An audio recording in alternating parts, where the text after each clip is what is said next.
झुका दे शीश श्रद्धा से सोए भाग्य जगते हैं, हो आशीष गुरुवर का तो बिगड़े काम बनते। गुरुदेव की कृपा से क्या नहीं होता बंधुओं, गुरुदेव की कृपा से अचेतन ही नहीं साक्षात चेतन धाम बनते हैं। गुरुओं के पास वो शक्ति होती है कि साक्षात चेतन धाम बना देते हैं, यानी अपने जैसा बना लेते हैं। और अपने जैसा बना करके एक दिन ऐसे वो संस्कार डाल देते हैं, एक दिन वो आता है कि बहुत जल्दी सिद्धों की श्रेणी में जाके शामिल हो जाते हैं। आराध्य मेरे 9 देवता हैं सो, पूजो तो सही। ये हाइकू है, 17 अक्षर हैं इसमें। आराध्य मेरे 9 देवता हैं सो, पूजो तो सही। 9 देवता में पंच परमेष्ठी आते हैं, जिन धर्म, जिनागम, जिन चैत्य और जिन चैत्यालय। प्रतिदिन श्रावकगण इनकी आराधना करते हैं, तो मुनिराज भी इससे पीछे नहीं रहते। मुनिराज भी प्रतिदिन इन 9 देवता की आराधना करते हैं। और मुनिराज क्या, आचार्य परमेष्ठी, गणधर परमेष्ठी भी इन 9 देवताओं की आराधना करते हैं। लेकिन जो अरिहंत बन जाते हैं, फिर उनको किसी की आराधना करने की जरूरत नहीं होती है। वो सिद्धों के ध्यान में स्वयं ही लीन रहते हैं, अपने अनंत चतुष्टय में लीन रहते हैं। आप लोग विनती करते हैं, सकल गेय गायक तदपि निजानंद रसलीन, सो जिनेन्द्र जयवंत नित अरिरज रहसो बिहीन। ये 2 पंक्ति अपने आप में बहुत भक्ति और अध्यात्म को लिए हुए है। सकल गेय गायक तदपि, वह समस्त गेयों को जानने वाले होते हैं। जो अरिहंत भगवान होते हैं उनको कहा सर्वज्ञ है। सर्वज्ञ सर्वम जानाति इति सर्वज्ञम। अभी भैया जी कह रहे थे वो तो सिद्धों का ध्यान करते हैं, तो सकल गेय गायक तदपि, उनके ज्ञान में तो सकल गेय संपूर्ण विश्व, लोक और अलोक, उनके केवल ज्ञान में यह लोक के बारे में बताया कि तारे की भांति उनके ज्ञान में झलकता रहता है। सकल गेय को जानते हुए भी निजानंद रसलीन, अपने ही आनंद में लीन रहने वाले होते हैं। सो जिनेन्द्र जयवंत नित, ऐसे वह जिनेन्द्र भगवान हमेशा हमेशा जयवंत रहें। जो कैसे हैं, अरिरज रहस बिही। भगवान के जब आप लोग दर्शन करते हो तो भगवान में क्या देखते हो?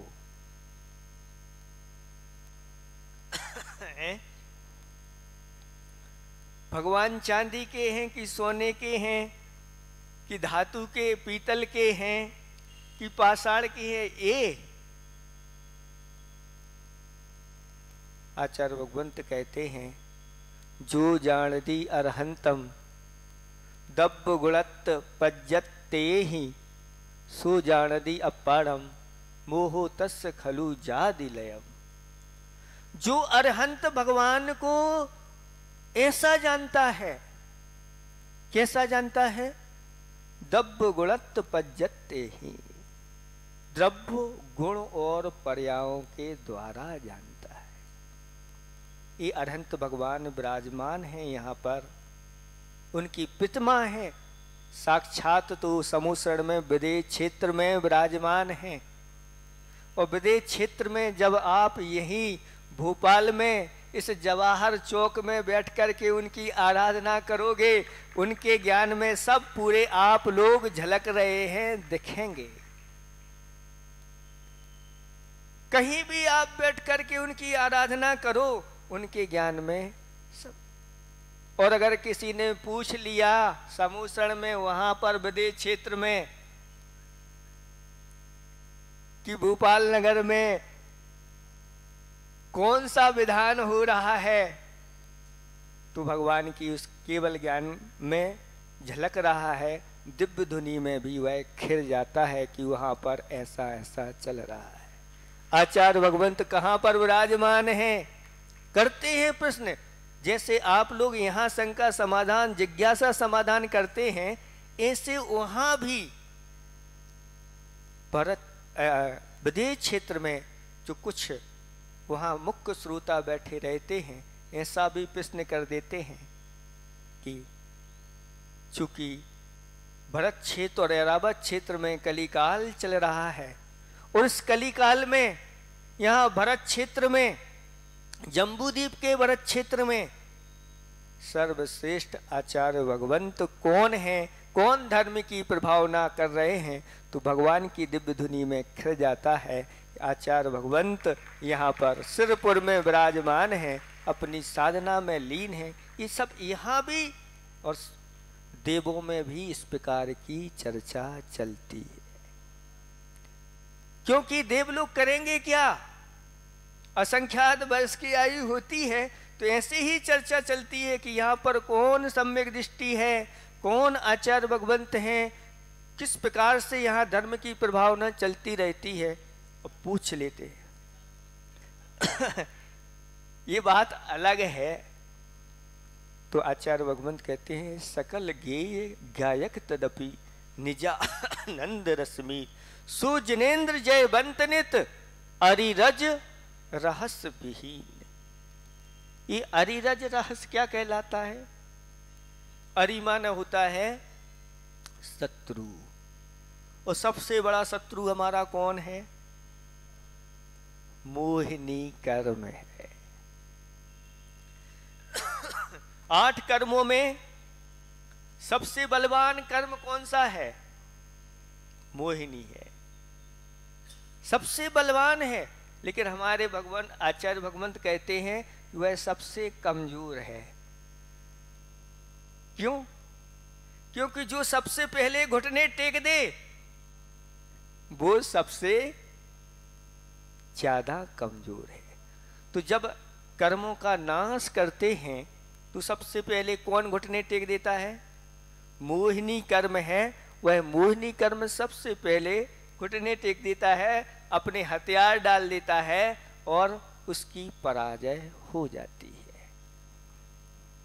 लेकिन सबसे पहले जो हारा, इसके बाद फिर अरि के बाद रज का नंबर आता है। रज का अर्थ होता है ज्ञानावर्णी और दर्शनावर्णी कर्म।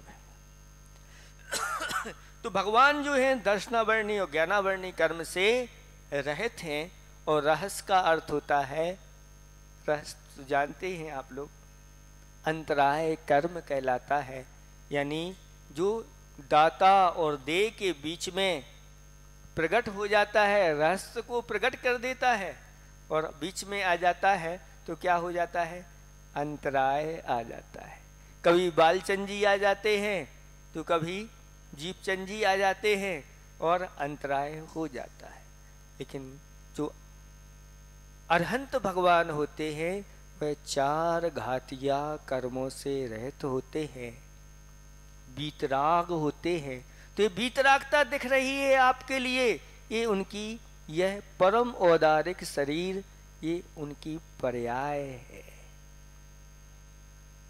और चार घातिया कर्मों से रहित जो अंदर बैठी हुई इस शरीर के परम औदारिक शरीर में बैठी हुई वह आत्मा, सकल परमात्मा, वह द्रव्य है।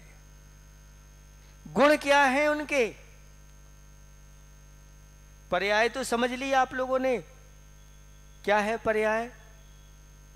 भगवान की पर्याय क्या है? परम औदारिक ये वीतराग मुद्रा, जो हाथ पर हाथ रखे हुए हैं, नासा दृष्टि है।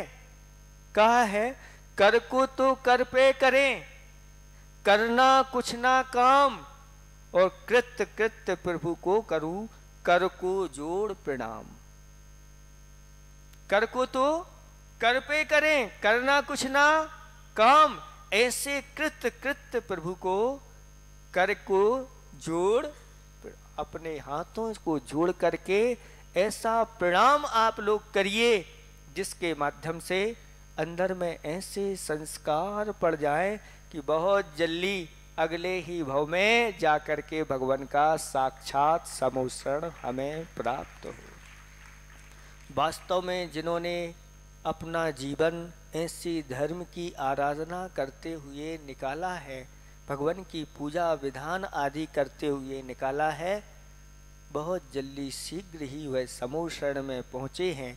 और वहाँ से आकर के कई लोग तो ऐसे होते हैं कि यहाँ आकर के ऐसा फिर वह अपनी भक्ति के माध्यम से तीर्थंकर प्रकृति का बंद करते हैं कि आगे जाकर के उन्हीं का स्वयं का समोषण लगता है। अद्भुत महिमा है इस जैन धर्म की, अद्भुत महिमा है। तो इस प्रकार से ये अरहंत भगवान का स्वरूप होता है। यह वितराग पर्याय परम औदारिक शरीर सकल परमात्मा दिखाई दे रहे हैं। भीतर बैठी हुई उनकी आत्मा ये द्रव्य है। और गुण क्या है? तो आप लोग अभी करेंगे पूजा। अनंत चतुष्टय के धनी तुम ही हो सरताज। हे भगवान, आप अनंत चतुष्टय के धनी हो। तो भगवान के भीतर ही अनंत चतुष्टय बैठा हुआ है, इनको प्रकट कर लिया है। वह क्या है?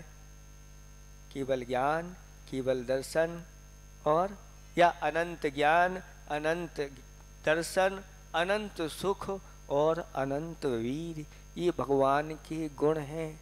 ऐसे द्रव्य पर्याय और गुणों के द्वारा जो भगवान को जानता है, सो जानदी अपारम। ऐसा वह व्यक्ति अपनी आत्मा को भी जान लेता है कि शक्ति के रूप में मेरे अंदर भी ये परमात्मा विद्यमान है। शक्ति की व्यक्ति और व्यक्ति की मुक्ति होती रहती है। अपने अंदर शक्ति है, उस शक्ति की व्यक्ति करने की सामर्थ्य भी हमारे अंदर है, और जो इसकी व्यक्ति कर लेता है उसकी मुक्ति होती रहती है, ऐसा जानना चाहिए। तो ये अनंत चतुष्टय उनके गुण हैं। ऐसे जो जान लेता है, अपनी आत्मा का भी श्रद्धान कर लेता है, ऐसा व्यक्ति अपने मोह का उपशम क्षय उपशम कर लेता है और सम्यक दर्शन उसके अंदर प्रकट हो जाता है। ऐसी आप लोगों के लिए आज शुरुआत है।